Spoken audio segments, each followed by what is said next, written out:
সুবহানাল্লাহ আলহামদুলিল্লাহ লা ইলাহা ইল্লাল্লাহ জোরে সুবহানাল্লাহ আলহামদুলিল্লাহ লা ইলাহা ইল্লাল্লাহ লা ইলাহা ইল্লাল্লাহু মুহাম্মাদুর রাসূলুল্লাহ সাল্লাল্লাহু আলাইহি ওয়াসাল্লাম।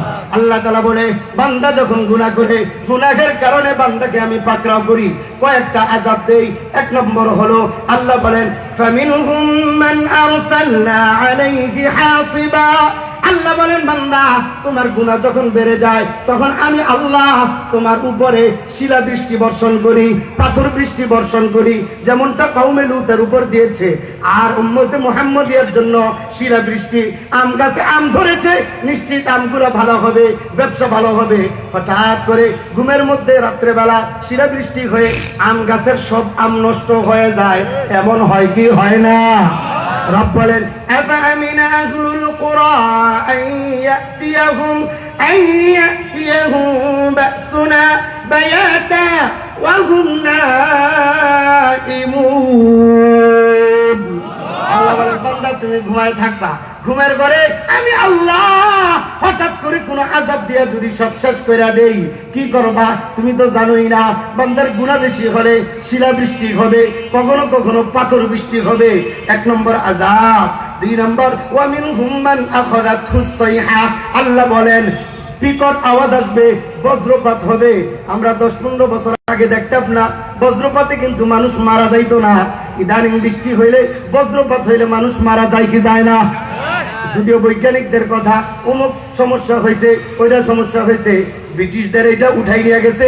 আসলে এমন কিছু না, আসল কথা হলো আমাদের গুনাহ বেড়ে গেছে। গুনাহ বেড়ে গেছে। গুনাহ বেড়ে যাওয়ার কারণে রবের পক্ষ থেকে আযাব আসতেছে, এটা আমাদের গুনাহ বেড়ে গেছে। দুই নম্বর ওয়ামিনহুম মান আখাযাতহুস সাইহা। বিকট আওয়াজ আসবে, এমন বিকট আওয়াজ অন্য কওমদের উপরে এসেছে, এটা আমি পরে বলতেছি। তিন নম্বর ওয়ামিনহুম মান খাসাফনা বিহিল আরদ। জমিন ফাটাইয়া জমিনের ভিতরে আল্লাহ তাআলা দাবায়া দিবে। আমরা তো দেখা যায় ভূমিকম্প যখন হয়েছে বাড়ি থেকে দৌড়াইয়া খালি ময়দানে আসি, কথা বলেন না কেন? খালি ময়দানে আসি যেন বাড়ি ভাঙ্গা না পড়ে। আল্লাহ বলেন বান্দা বাড়ি ভাঙ্গা পড়বে এই জন্য ভয়ে তুই খালি ময়দানে আসলি, কিন্তু খালি ময়দানে জমিনটা ফাইটা যে নিচে ঢুকে যাবি না এমন নিশ্চয় কি তোকে কেউ দিছেনি? হ্যাঁ, জমিন ফাইটাও তো নিচে ঢুকে যেতে পারি, কথা বলেন না কেন? এই জন্য আযাবকে ভয় নয়, যিনি আযাব পাঠান তাকে ভয় পাইতে হবে, কথা ঠিক না ভাই? ঠিক। রবের আযাবের ভয়। রব খালি একটু নারা দিচ্ছে। কি দিছে? সূরা বানী ইসরাঈল 59 নং আয়াত। রব বলেন ওয়া মা নুরসিলু বিল আয়াতি ইল্লা তাখওয়িফা। আল্লাহ বলেন আমি শুধু নারা দেই, নারা দিয়া একটু ভয় দেখাই যেন বান্দা আমার দিকে ফিরে আসে। আমরা কি করি? ভয় পাইয়া বাড়ি থেকে বের হই, কিন্তু মুয়াজ্জিনের আযান শুনে মসজিদে যাই না। হ্যাঁ, ভয় পাইয়া বাড়ি থেকে বের হয়ে যাই। আল্লাহর ভয়ে আমি হারাম কাজ ছাড়ি না, গুনাহ ছাড়ি না। এই হলো আমাদের হালত। বরং আযাবকে ভয় নয়, যে রব আযাব দিয়েছে ওই রবকে ভয় পাওয়া দরকার, রবকে ভয় পাওয়া দরকার। রবের আযাবকে ভয় পেয়ে কি হবে? আযাব তো আমার কোনো কিছু করতে পারবে না রব যদি না চান। ইব্রাহিম খলিলুল্লাহকে নমরুদ পার্টি যখন কি আগুনের মধ্যে ফেলে দিয়েছে, কি হয়েছে? আগুনের গুণ হলো জ্বালায় দেওয়া। ইব্রাহিমের একটা পশমও জ্বালাইতে পারছে কেন? আল্লাহর কাজ করেছে। রাসূলুল্লাহ আব্দুল্লাহ ইবনে আব্বাস রাদিয়াল্লাহু তাআলা আনহুমাকে বলেন ইহফাজিল্লাহ ইয়াহফাজকা। তুমি আল্লাহর হুকুম পালন করো, আল্লাহ তোমাকে হেফাজত করবে, আল্লাহ তোমাকে হেফাজত করবে। উল্টা আল্লাহ আগুনকে বলেছেন কুলনা ইয়া নারু কুনি বারদা ওয়া সালামান আলা ইব্রাহিম। আল্লাহ বলেছেন আগুন তুই ইব্রাহিমের জন্য শান্তিদায়ক হয়ে যায়। সুবহানাল্লাহ। তো আল্লাহ তাআলা বলেন বান্দার গুনাহ যখন বেড়ে যাবে জমিন ফেটে ভিতরে ঢুকে যাবে। আবার কখনো কখনো আল্লাহ বলেন যখন গুনাহ বেড়ে যাবে ওয়া মিনহুম মান আগরাকনা। আল্লাহ ডুবাইয়া মারবে, আযাব দিয়া, বন্যা দিয়া মারবে। হ্যাঁ, আমাদের এই যে বুড়িগঙ্গা নদীগুলোর মধ্যে শীতের মৌসুমে আসলে একের পর এক পিকনিক শুরু হয়। হ্যাঁ, পিকনিকের মধ্যে কোরআন তেলাওয়াত হয়, কি হয়? গান বাজনা হয়, মদের আড্ডাখানা হয়, নারীবাজি হয়, জুয়াবাজি হয়, কথা ঠিক না? ঠিক। বরং আমাদের যুব সমাজের উচিত, আমাদের মুরব্বীদের উচিত সমাজের মধ্যে কোথাও যেন গান বাজনা না হয়। গান বাজনা যদি হয় হাতে ধরে পায়ে ধরে হলেও তাদেরকে গুনাহ থেকে বাঁচানো, তাদেরকে বুঝানো যে বাবা গুনাহ তোমরা করবা, তোমাদের কারণে সমাজের মধ্যে আযাব আসবে, গজব আসবে। এই আযাব গজব থেকে খালি আমরাই পড়বো না, তোমরাও পড়বা, তোমরা বিরত থাকো। এই উসিলে আল্লাহ আমাদের সবাইকে হেফাজত করবে, তাই না? তাও তো আলহামদুলিল্লাহ যুব সমাজ এখন গান চাইরা মাহফিল করে। এই যে যুবকদের উদ্যোগে মাহফিল, নজরগঞ্জ এলাকাবাসীর উদ্যোগে। আবার এইদিকে নজরগঞ্জে যে প্রতি বছর যুবকরা খুব চাক চমকের সাথে, চাকচিক্যের সাথে সুন্দর একটা মাহফিল করে। যুবকরা মাশাআল্লাহ এখন কোরআনের পথে আসছে আলহামদুলিল্লাহ। আল্লাহ তাআলা প্রত্যেকটা যুবককে খালিদ ইবনে ওয়ালিদের মতো কবুল করুন, বলেন আমিন, জোরে বলেন আমিন। তো রব বলতেছেন এই যে আমি আযাব দিলাম, এই আযাব গুলা বান্দা তোমার গুনাহের কারণে দিছি। আবার আল্লাহ এটা বলেন ওয়ামা কানা আল্লাহু লিয়াযলিমাহুম, এই যে আযাব দিলাম এটা আমি আল্লাহ তোমার উপর জুলুম করি নাই, কিন্তু ওয়ালাকিন কানু আনফুসাহুম ইয়াযলিমুন, এটা তুমি নিজে নিজের উপর জুলুম করছো, নিজের উপর জুলুম করছো। আমরা তো দেখা যায় হ্যাঁ নিজের উপর জুলুম করি, মনে করি কি গুনাহ করতেছি, এমনি করি, সমস্যা কি?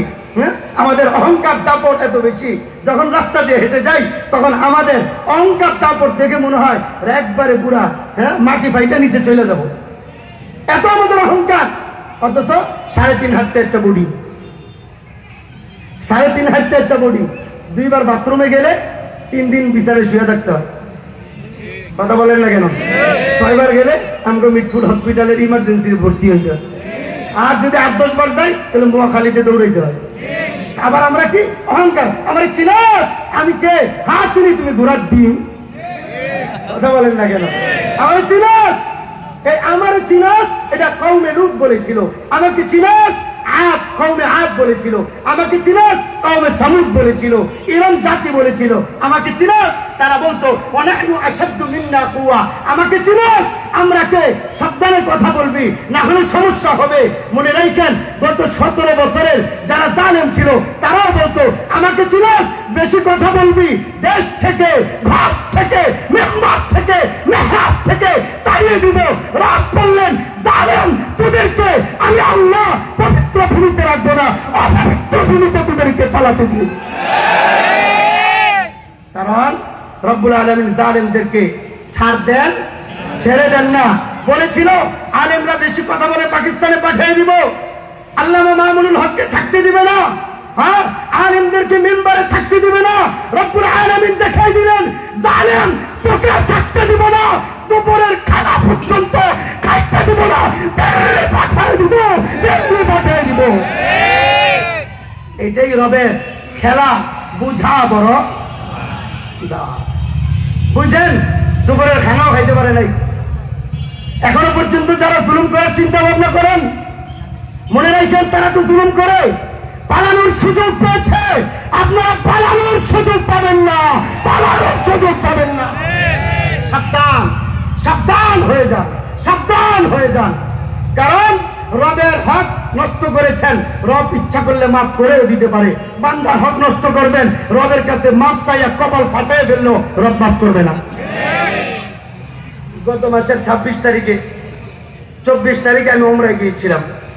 তো যাওয়ার পরে কাবা ঘরের একটা জায়গা আছে মুলতাজাম, কাবা ঘরের দরজা আর হাজরে আসওয়াদ, এই মুলতাজামের মধ্যে সিনাটা লাগায় হাত ধরে দোয়া করলে কবুল।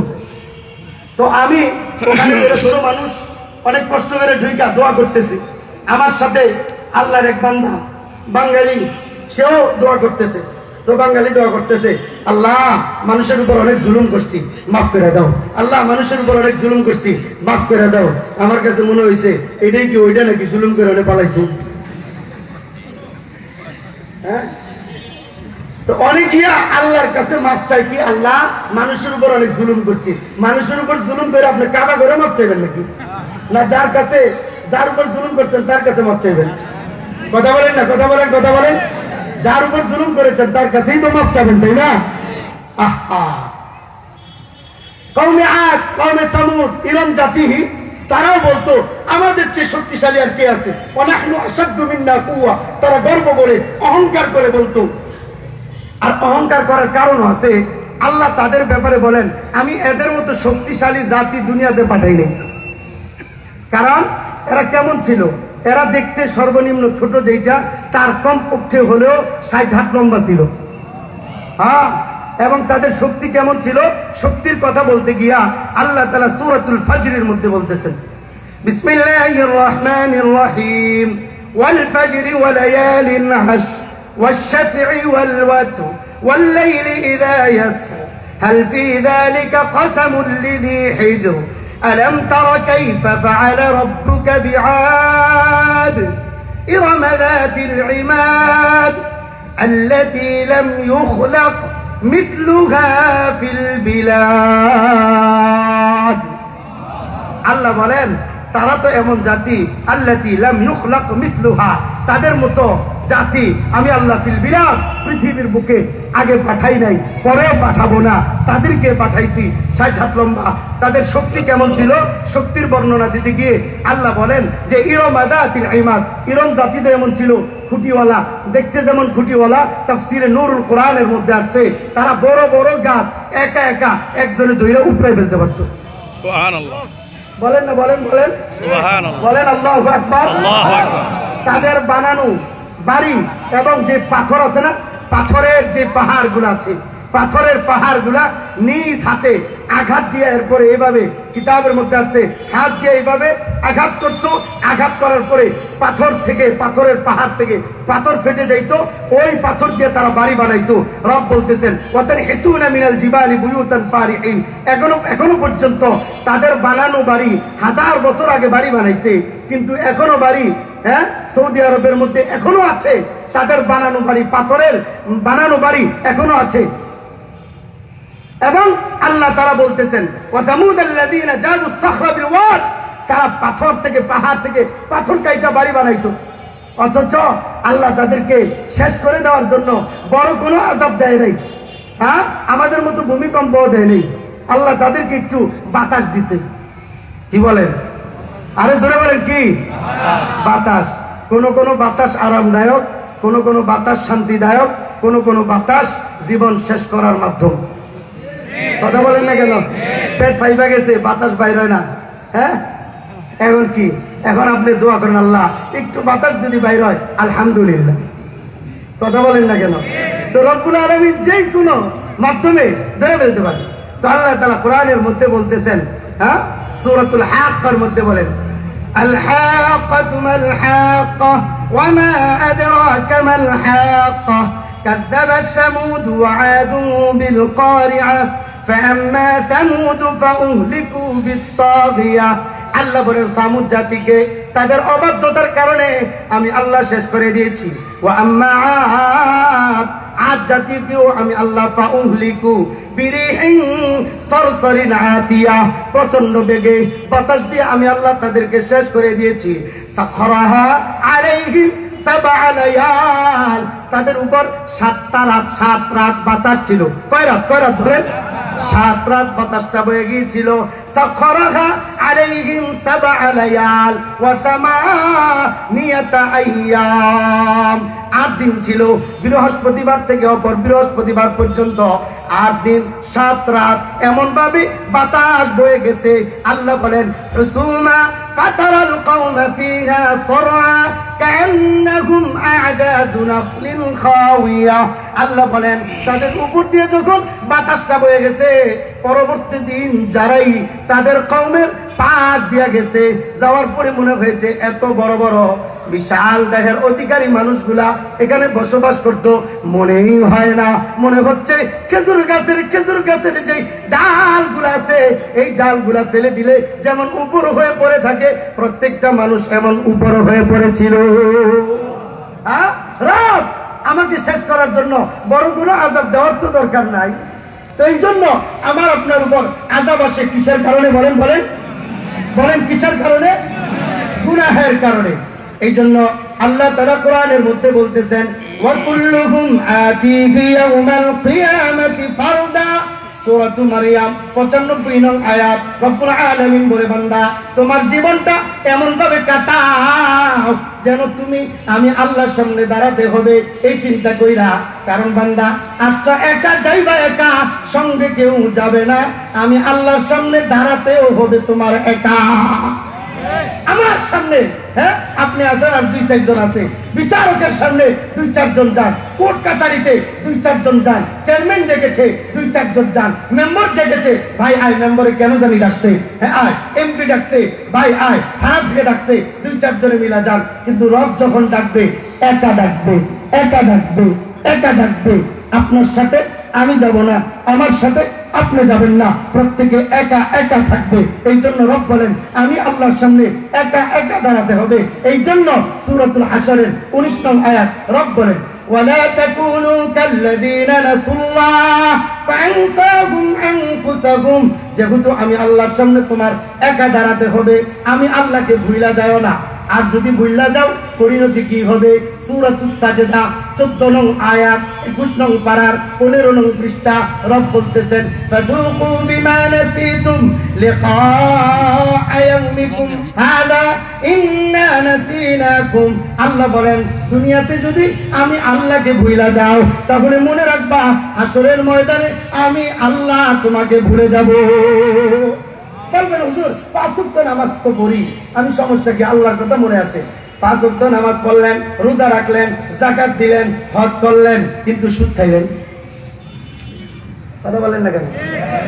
সব ইবাদত করলেন, তাহাজ্জুদ পড়লেন, ইশরাক পড়লেন, হ্যাঁ চারটার নামাজ পড়লেন, আওবিন পড়লেন, সব করলেন, হ্যাঁ হজেও গেলেন, উমরাও যান, মসজিদের মুতাওয়াল্লি, মসজিদের সভাপতি, মাদ্রাসায় 2-4টা বানাইছেন, বউরে বেপরদায় রাখেন, হ্যাঁ বাড়ি বানাইছেন, বাড়ির মধ্যে যেন কোন ধরনের ডাকাত অথবা চোর না ঢুকে। এই জন্য আপনি সিকিউরিটির জন্য বাসার মধ্যে আপনি দরজা দিয়েছেন, দামি দরজা দিয়েছেন, দামি তালা লাগাইছেন, দামি জানালা লাগাইছেন, সব দরজা বন্ধ করছেন, একটা দরজা খোলা রাখছে। আপনাকে জিজ্ঞেস করা হলো বাবা বাড়ির দরজাগুলা কি বন্ধ রাখছো নাকি? চোরের উৎপাত বেড়ে গেছে, কারণ যে কোনো মুহূর্তে চোর ঢুকে যাইতে পারে। সন্তান বলল বাবা আলহামদুলিল্লাহ সব দরজা বন্ধ করে দিছি, একটা খোলা রাখছি। চোর ও প্রান্ত থেকে চোরে বলবে আলহামদুলিল্লাহ একটা দরজা খোলা পেয়েছি। বুঝলেন না বিষয়টা? সন্তানকে বাবা জিজ্ঞেস করছে এই সব দরজা বন্ধ করছস? হ্যাঁ সব দরজা বন্ধ করছি বাবা আলহামদুলিল্লাহ। খোলা খোলা আসেনি, একটা মাত্র দরজা খোলা আছে। চোর ও প্রান্ত থেকে বলবে আলহামদুলিল্লাহ একটা দরজা খোলা পেয়েছি। কথা বলেন না কেন? আপনি নামাজ পড়লেন, রোজা রাখলেন, যাকাত আদায় করলেন, হজ করলেন, হ্যাঁ নামাজ পড়েননি আলহামদুলিল্লাহ হুজুর সব করি, প্রতি বছর উমরায় যাই, হজে যাই, হ্যাঁ কিন্তু এত টের পান করতে তো হুজুর এটা শিখাই লাভ নেই, হ্যাঁ এটা শিখাই লাভ নেই। আল্লাহ দেয়, কে দেয়? জোরে বলেন কে দেয়? কে দেয়? হুজুর আল্লাহ দেয়। আচ্ছা ঠিক আছে, আল্লাহ দেয় কোত্থেকে? হুজুর ব্যবসা বাণিজ্য তো ভালো না, এই জন্য 50 লাখ ব্যাংকে রেখে দিছি, অন্তে যা হে এটা দিয়ে খরচ করি, কে গুনাহ হবে না? তো হুজুর আমার নামে তো অ্যাকাউন্ট করি নাই, বউয়ের নামে করছি, যা হইব বউয়ের উপরে আইব। কথা কন না খেয়ে, হ্যাঁ বউয়ের উপরে আইব, বউরে দিয়ে দিলেন না, বউ তো এটা মনে করতেছে আল্লাহ আমার নামে অ্যাকাউন্ট করছে, আমার নামে অ্যাকাউন্ট করছে। তাহলে সব করলেন, নামাজ পড়লেন, রোজা রাখলেন, যাকাত আদায় করলেন, হজ করলেন, ব্যাংকের সাথে সম্পর্ক রাখলেন, তাহলে মনে রাখবেন ঘরের সব দরজাগুলা বন্ধ কইরা শয়তানকে ঢুকার জন্য একটা দরজা খোলা রাখছেন। ওই শয়তান দরজা দিয়ে ঢুকা সব আমলগুলো শেষ করে দিবে। কারণ আপনি হারাম খাইলেন, নামাজ পড়লেন, রোজা রাখলেন, যাকাত দিলেন, হজ করলেন, আপনার হারাম খাবার আপনার যাকাতও শেষ হয়ে গেল, রোজাও শেষ হয়ে গেল, নামাজও শেষ হয়ে গেল, ইবাদতও শেষ হয়ে গেল, হজও শেষ হয়ে গেল। রাসূলুল্লাহ বলেন ইহরামের কাপড় তুমি 10 দিরহাম 10 দিরহাম দিয়ে কিনছো, 9 দিরহাম হালাল ছিল, 1 দিরহাম হারাম ছিল। রাসূলুল্লাহ বলেন ওই ইহরামের কাপড় পইরাও যদি আল্লাহর ঘরে তওয়াফ করো তারপরও তোমার তওয়াফ কবুল হবে না। কারণ যদি বলেন হুজুর হালাল টাকার সংখ্যা তো বেশি, হারাম তো কম, আরে 1 কেজি দুধ দেখতে বেশি, 1 কেজি দুধকে নষ্ট করার জন্য আধা কেজি পেশাবের প্রয়োজন হয় না, 1 ফোঁটা পেশাব হলেই যথেষ্ট।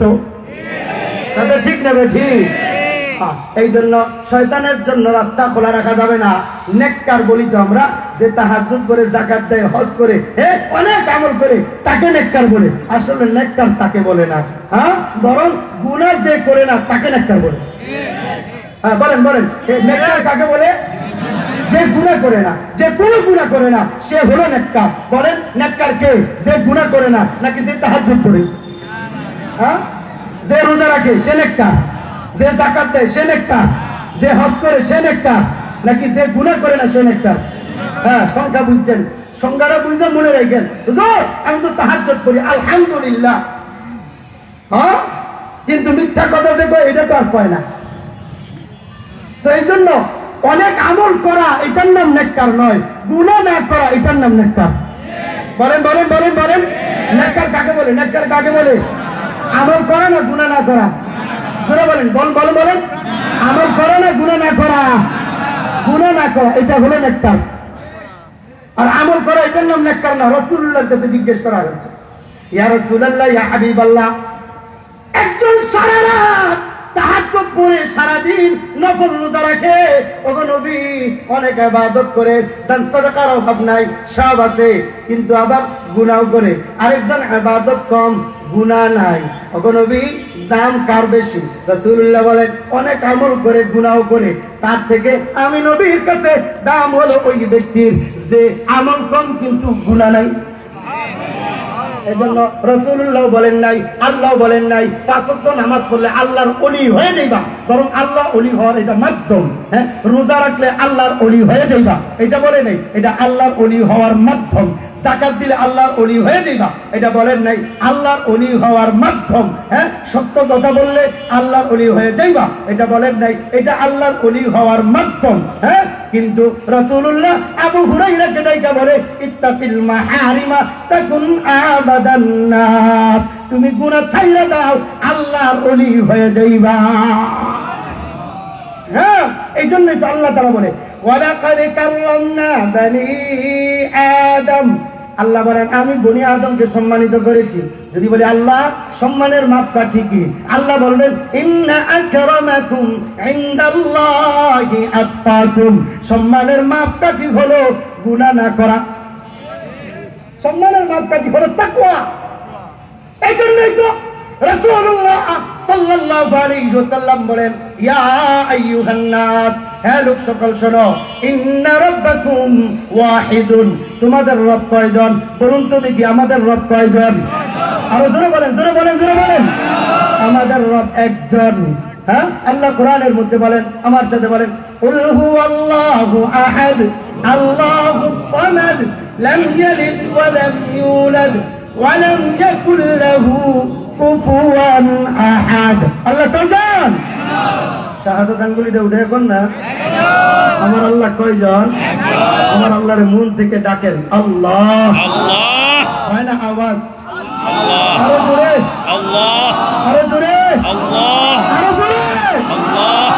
এই আল্লাহ নামের ডাকের উসিলায় কবরবাসীর কবরের আযাব তুমি মাফ করে দাও, আমিন। আমি কেন বারবার আপনাদেরকে বলছি জানেন? কারণ আমরা জানি কি করব, ওখানে যাচ্ছে এগুলা যাচ্ছে, কারণ আমার আপনার বাপ দাদা আত্মীয় স্বজনরাই তো এখানে শুয়ে আছে।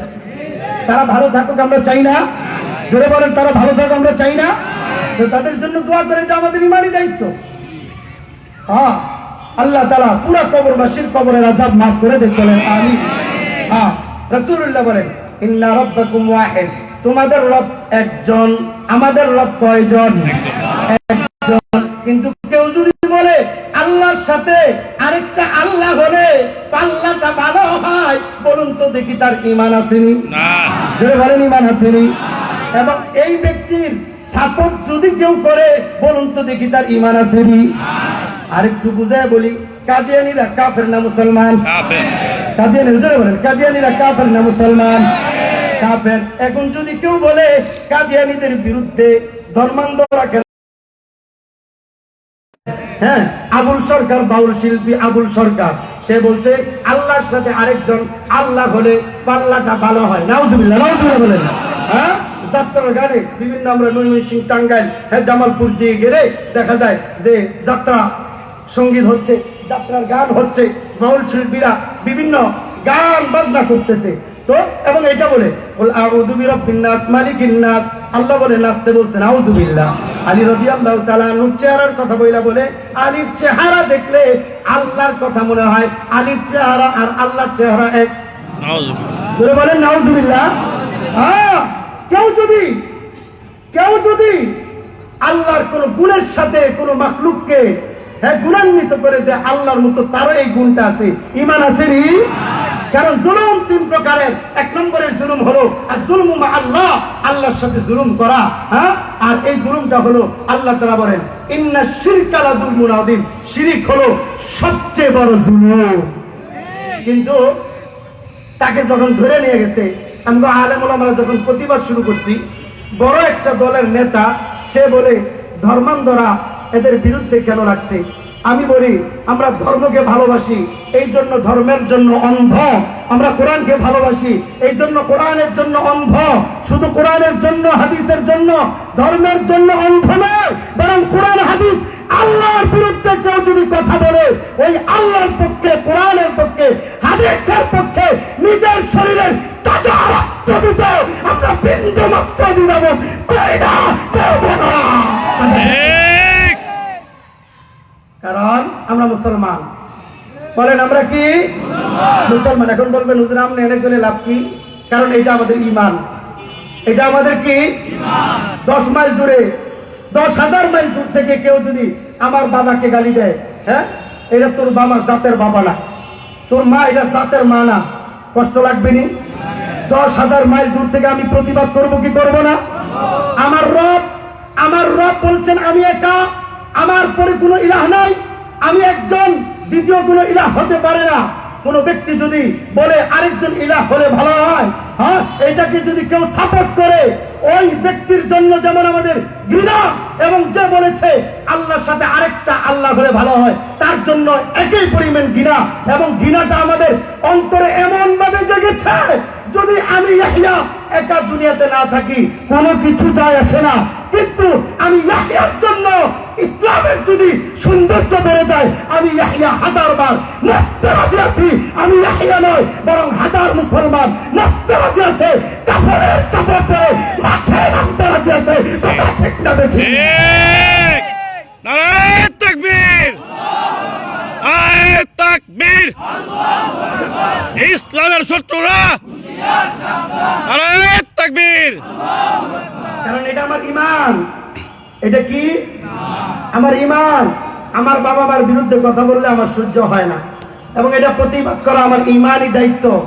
এই প্রতিবাদটুকু যদি আমি না করি, আমি মুসলমান হলাম কি করে? হ্যাঁ, কাদিয়ানীরা কাফের ঘোষণা দেওয়ার জন্য সোহরাওয়ার্দী উদ্যানে যখন সবাই মিলে একত্রিত হয়, তখন অনেকের কাজের ব্যস্ততার অভাব নাই, অথচ আনোয়ার শাহ কাশ্মীরি রহমতুল্লাহ আলাইহি বুখারী শরীফের দর্শ দিচ্ছেন। ভাওয়ালপুরে মামলা দায়ের করা হলো কাদিয়ানীদের পক্ষে, তারা বিভিন্ন যুক্তি দিচ্ছে, জজ তাদের যুক্তি শুনে কাদিয়ানীদের পক্ষে রায় দিয়ে দিবে অবস্থা। ওই মুহূর্তে আনোয়ার শাহ কাশ্মীরির কানে গেছে কাদিয়ানীদের পক্ষে রায় যাবে। আনোয়ার শাহ কাশ্মীরি বুখারী রাইখা ছাত্রদেরকে বলছে আমি বুখারী পড়াবো, আর ওইদিকে নবীর পরে নবী আছে এমন একটা রায় আসবে, আমি আনোয়ার শাহ কাশ্মীরি কিতাব পড়া কোনো লাভ হবে না। রাসূলুল্লাহ যদি সেই দিন জিজ্ঞেস করে খাতমে নবুয়তের জন্য, তাহাফ্ফুজে খাতমে নবুয়তের জন্য আনোয়ার শাহ কাশ্মীরি তোর কি ভূমিকা ছিল, আমি আনোয়ার শাহ কাশ্মীরি আল্লাহর কাছে কি জবাব দিব? শুধু আনোয়ার শাহ কাশ্মীরি নয়, বাংলার জমিন থেকে, নজরগুঞ্জ থেকেও আমরা আমাদের ঈমানি তাকাজা খাতমে নবুয়তের জন্য, তাহাফ্ফুজে খাতমে নবুয়তের জন্য যদি জীবন দিতে হয়, জীবন দেওয়ার মধ্যে কেউ যদি কৃপণতা করে, খোদার কসম আল্লাহর কালাম পড়ে যদি কসম কাটি, কাফারা দিতে হবে না। হাসরের ময়দানে আপনার কপালে নবীর শাফাআত জুটবে না। কারণ আমরা নবীর ভালোবাসা নাই, খালি মুখে মুখে আছি। রাসূলুল্লাহ বলেন আনা খাতামুন নবিয়্যিন লা নবিয়্যা বাদি। এই কথার পক্ষে যদি আমার পুরা বিবি বাল বাচ্চা সব ছেড়ে আমার দেহটাকে জমিনের মধ্যে ঢেলে দিতে হয়, তারপরেও আমরা রাজি থাকবো। এটাই ঈমান তাকাজা। রাজি আছেন তো ইনশাআল্লাহ? জীবন দিতে প্রস্তুত আছেন তো ইনশাআল্লাহ? কাফনের কাপড় পরে মাঠে নামতে রাজি আছেন তো ইনশাআল্লাহ? সকলে রাজি আছেন তো ইনশাআল্লাহ? রাজি আছেন? হাত তুলে বলেন আল্লাহু আকবার।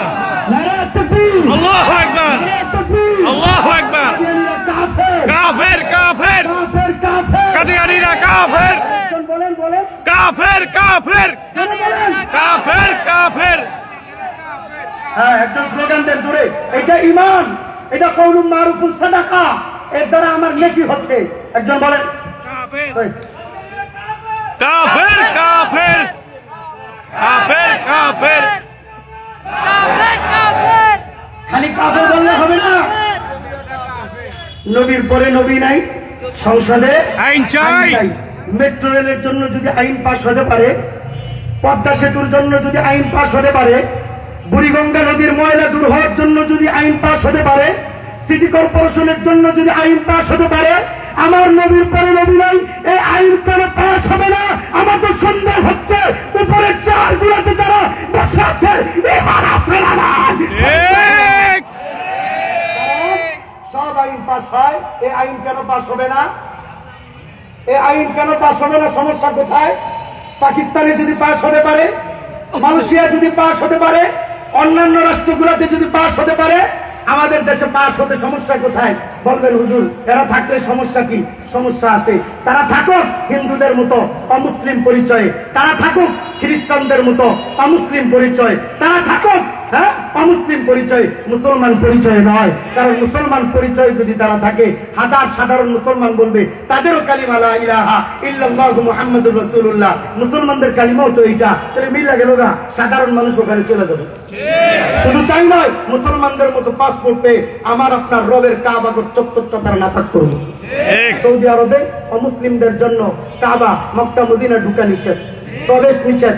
আমি আপনি যদি তাদেরকে কাফের ঘোষণার জন্য দাবি আদায়টা করতে না পারি, তাহলে তারা কাফের হয়েও আমার আপনার নবীর রওজা নাপাক করবে, কাবা ঘরের চত্বর তারা নাপাক করবে। কমপক্ষে মুসলমান এটা বরদাস্ত করতে পারে না। ঠিক এটা মুসলমান, এটা আমাদের মুসলমানিত্ব। আল্লাহ কবুল করুন বলেন আমি। আমিন। তো বলছিলাম নেককার কাকে বলে? যে অনেক নেকি করে এটা না গুনাহ করে না? জোরে বলেন, জোরে বলেন। গুনাহ করে না। গুনাহ করে না। এই জন্যই আল্লাহ তাআলা বলতেছেন, রাসূলুল্লাহ বলেন ইয়া আইয়ুহান নাস ইন্না রাব্বাকুম ওয়াহিদুন, তোমাদের রব একজন, লা ফাজলা লিআরাবিয়্যিন আলা আ'জামিয়্যিন। রাসূলুল্লাহ বলেন আরবীদের জন্য অনারবীদের উপরে আলাদা কোনো বৈশিষ্ট্য নাই।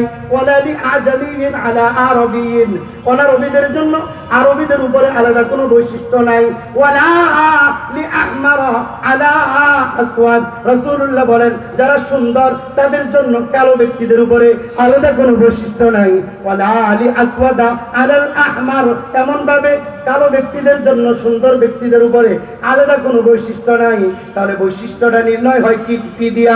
রাসূলুল্লাহ বলেন ইল্লাহা বিত্তাকওয়া, তাকওয়ার মাধ্যমে সম্মান নির্ণয় হয়। আপনার চোখে আমার চোখে আয়নার মধ্যে দাঁড়াইলে মনে হয় যে চেহারাটা দেখতে কালা দেখা যায়, আপনার কাছে কালো, কিন্তু রব্বুল আলামিন যখন আমার আপনার চেহারাটা বানিয়েছে, রবের কাছে আমার চেহারাটাই আপনার চেহারাটাই ছিল ওই সময় পুরো পৃথিবীর মধ্যে শ্রেষ্ঠ চেহারা।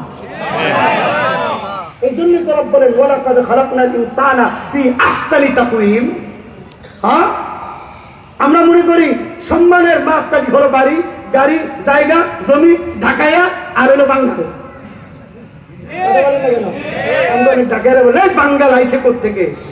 হ্যাঁ, আমরা বাঙ্গাল কারে কল? হ্যাঁ, আপনি ঢাকায় হন যে মানুষ, বাঙ্গালও ওই মানুষ। শুধু তাই নয়, রাসূলুল্লাহর রওজা থারে আমি খেদমত করি, আপনি নজরগুঞ্জে এখানে থাকেন, তার মানে আমি এটা বলতে পারবো না আমার দাম বেশি আপনার দাম কম। সুযোগ আছে? আমি এখানে বসে আছি, আমার দাম বেশি আপনার দাম কম বলার সুযোগ আছে না? রাসূলুল্লাহ সাল্লাল্লাহু আলাইহি ওয়াসাল্লাম মেসাল দিতে গিয়ে বলেন, আমি মেসাল দিই, এই যে এটার নাম কি? হ্যাঁ বলেন, এটার নাম কি? কোদাল কি? চিরুনি। এই যে চিরুনি, এই দাগগুলা যাদের চোখের পাওয়ার আছে তারা বুঝবেন। এই যে দাগগুলা, দাগগুলা এই চিরুনির, এটা কি সমান, ভিন্ন না অভিন্ন? সমান না সব? এক না? কথা বলেন, এক না? এক না? কথা বলেন। এই দাগের প্লাস্টিকটা আসছে ঢাকা থেকে, এই দাঁতের প্লাস্টিকটা আসছে বিবাড়িয়া থেকে, এই দাঁতের প্লাস্টিকটা আসছে বরিশাল থেকে, এই দাঁতের প্লাস্টিকটা প্লাস্টিক দিয়ে তো বানাইছে, অনেকগুলো প্লাস্টিক দিয়ে তো বানাইছে। তো এই দাঁতের প্লাস্টিকটা আসছে অন্য কোনো জেলা থেকে, কিন্তু আইসা একত্রিত হয়েছে এখন এটার ভিতরে কি কোনো ভিন্নতা আছে না এক আছে? জোরে বলেন এক আছে। হয়তোবা আমাকে আল্লাহ বানাইছে যে মাটি দিয়া, এই মাটিটা হয়তো 50 মাইল দূর থেকে, আপনার মাটিটা হয়তো নেক্রোজবাগ থেকে, আরেকজনের মাটিটা নজরগঞ্জ থেকে, আরেকজনের মাটিটা অন্য জায়গা থেকে, কিন্তু সব কি মাটি না? না নাকি অন্য কিছু? মাটি এক না? মাটি। এর মধ্যে কিছু মাটি আছে লাল, কিছু মাটি আছে শক্ত, কিছু মাটি আছে নরম। সময় বেশি হয়ে যাবে, এই জন্য ওই দিক যাচ্ছি না। এই জন্য রাসূলুল্লাহ বলেন মাটির ভিন্নতার কারণে কারো দিল হয় রুড়ো এবং কারো দিল হয় নরম। যার মাটিটা নরম ছিল তার দিল নরম, যার মাটিটা শক্ত তার দিল শক্ত, যার মাটিটা সাদা সে সুন্দর, যার মাটিটা একটু কালা তারা আমার মতো কালা। তাই না? এই যে চিরুনির দাগটা, এটা কি ভিন্ন না অভিন্ন? অভিন্ন, সব এক, তাই না? রাসূলুল্লাহ বলেন আন্নাসু সাওয়াসিয়াতুন কাআসনানিল মিসক।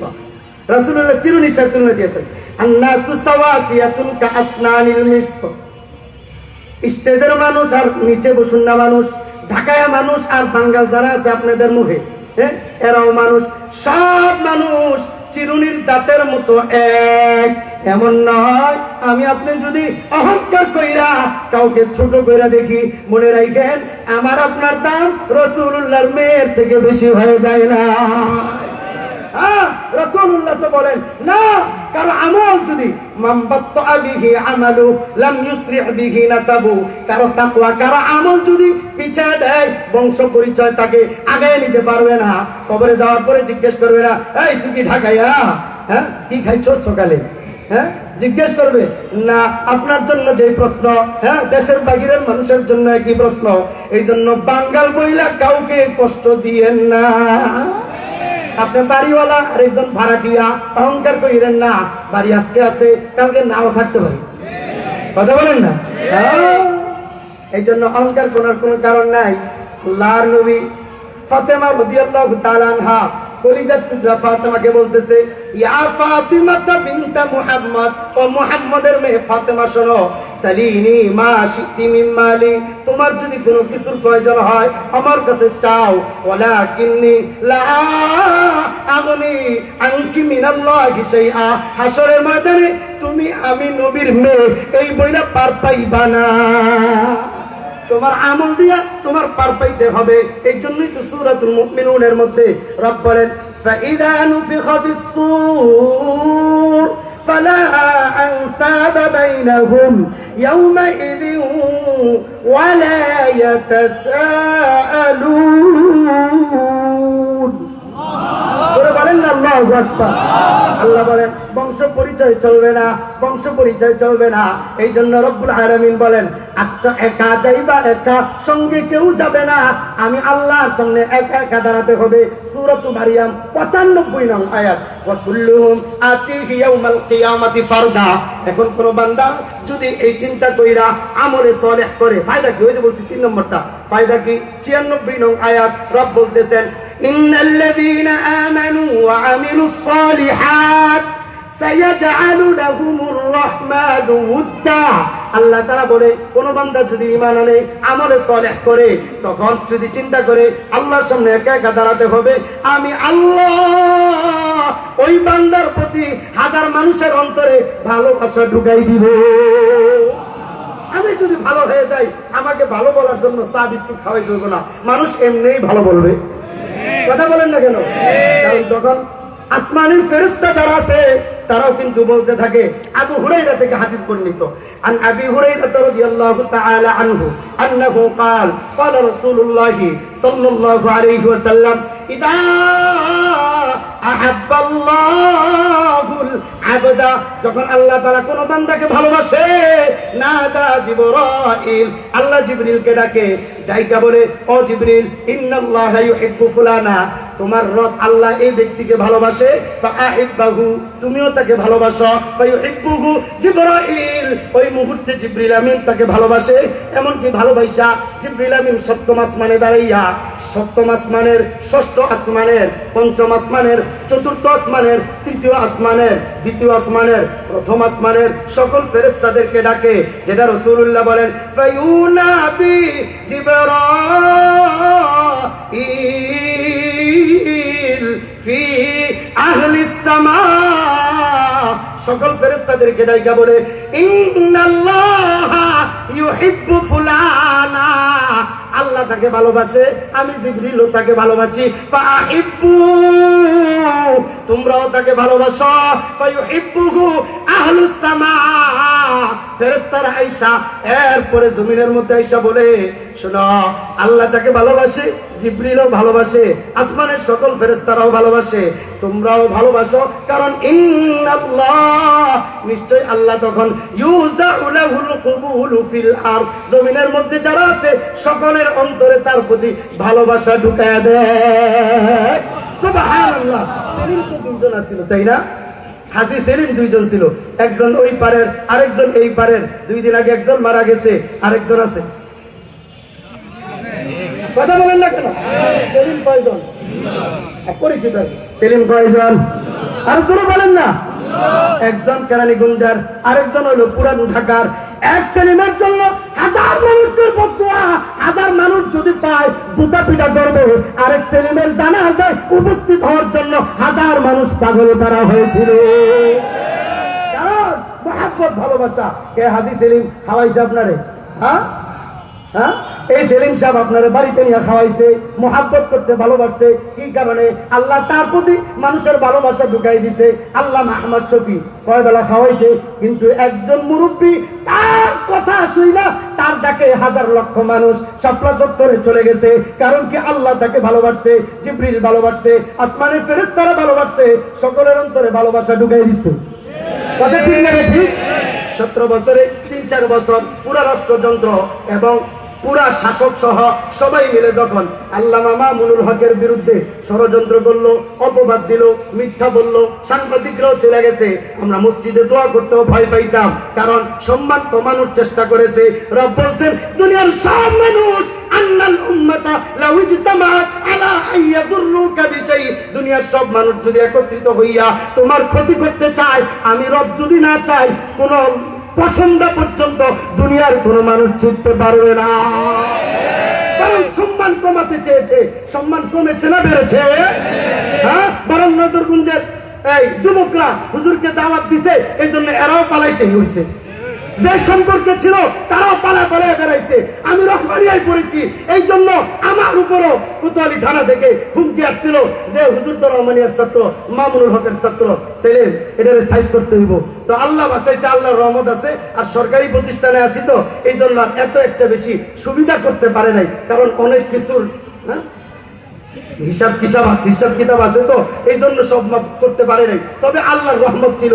কিন্তু বাস্তবতা হলো, এক মামুনুল হককে তোরা শেষ করতে চেয়েছিলি, পুরো রাষ্ট্রযন্ত্রকে আল্লাহ তাআলা শেষ করে মামুনুল হককে মাথা উঁচু করে দিয়েছে। করেছেন কে? যারা বলেন কে? শুধু কি তাই? না না না, সূরাত ইব্রাহিম খুলে দেখেন, আল্লাহ তাআলা বলে, রব্বানা ইন্নী আসকানতু মিন যুররিয়াতি বিওয়াদিন গায়রি যি যারউ ইনদা বাইতিকাল মুহাররম। ইব্রাহিম আলাইহিস সালাম তার বিবি হাজারা শিশুর বাচ্চা ইসমাইলকে যখন কাবা ঘরের পাশে রাইখা চইলা যায়, কোনো গাছগাছালি নাই, খাবার দাবার নাই। বুঝছেন আল্লাহ সম্মান কেমনে বাড়ায় দেয়? আমলে সালেহের মাধ্যমে আল্লাহর কথা শুনলে। রাসূলুল্লাহ বললেন না, ইহফাজিল্লাহ ইয়াহফাজকা, তুমি আল্লাহর হুকুম মানলে আল্লাহ তোমাকে হেফাজত করবে। ইব্রাহিম খলিলুল্লাহ শিশু বাচ্চাকে এবং বিবিকে মরুভূমির মধ্যে রেখে গেছে। এখন তো কাবা ঘরে কত কিছু পাওয়া যায়, কিচ্ছুই ছিল না। কাবা ঘরটাও ছিল না, খালি কাবা ঘরের মূল যে ভিত্তি ছিল, কাবা ঘরও ছিল না। হ্যাঁ, নূহ আলাইহিস সালামের বন্যার সময় ভেঙে গেছে, শুধু খালি ভিত্তিটা ছিল, না পানি ছিল, না খাবার ছিল, না গাছগাছালি ছিল। আল্লাহর কাছে ইব্রাহিম আলাইহিস সালাম বলতেছে, আল্লাহ এই বউ বাচ্চাটারে এতদিন পরে চাইয়া পাইছে আপনার কাছে, এইটারও আপনার খাইকা যাইবার কাকন। আচ্ছা ঠিক আছে, আপনি কইছেন না? হ্যাঁ, বিবি বলতেছে, কই যান? অমুক জায়গায় যাই। কে বলছে? আল্লাহ বলছে। তাহলে যান, সমস্যা নেই, কারণ আল্লাহ বললে আল্লাহই দেখবে। কথা বলেন না কেন? আমরা বলি, ভাই 3 দিনের জন্য যান না। হ্যাঁ হুজুর, সময় নাই, দোকানে কে থাকবো, কে দেখবো, হ্যাঁ এই জন্য যাইতে পারি না। মহিলা গেলে কে দেখবে? কথা বলেন না কেন? এক চিল্লার জন্য যান, হুজুর যাইতে পারি না, সময় তো হয় না। হ্যাঁ, কি কারণে? কর্মচারী নাই, অমুক নাই, তমুক নাই, বাড়ির কাজটা শেষ করে লই, আজরাইল আইলো বলেন, হ্যাঁ ভাই একটু দাঁড়াও, ছাদটা ঢালাই দিয়ে লই। কথা বলেন না কেন? সময় হবে নি? কথা বলেন সময় হবে? কিন্তু ইব্রাহিম আলাইহিস সালামের বলার সাথে সাথে ইব্রাহিম আলাইহিস সালাম কি বলছে? আল্লাহ আপনি কইছেন না, আচ্ছা ঠিক আছে আমি চলে যাই।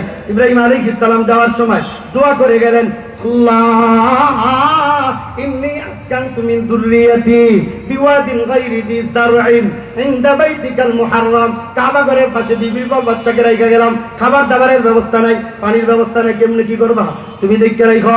রব্বানা লিউকিমুস সালাহ, এই জন্য রাইখা গেলাম যেন তারা নামাজ পড়ে। এরপরে বললেন, এরপরে দোয়াটা হলো বুঝার দোয়া। বলছে ফাজআল আফইদাতাম মিনান নাস তাহওয়ি ইলাইহিম। আল্লাহ কেউ নাই, পৃথিবীর কেউ নাই, এখানে এমন বন জঙ্গলে কে আইবো? আল্লাহ আপনার কাছে দোয়া করে গেলাম, আমার বিবি এবং বাচ্চার প্রতি ভালোবাসা এটা দুনিয়ার যারা আছে সকলের অন্তরে ঢুকাইয়া দিয়ে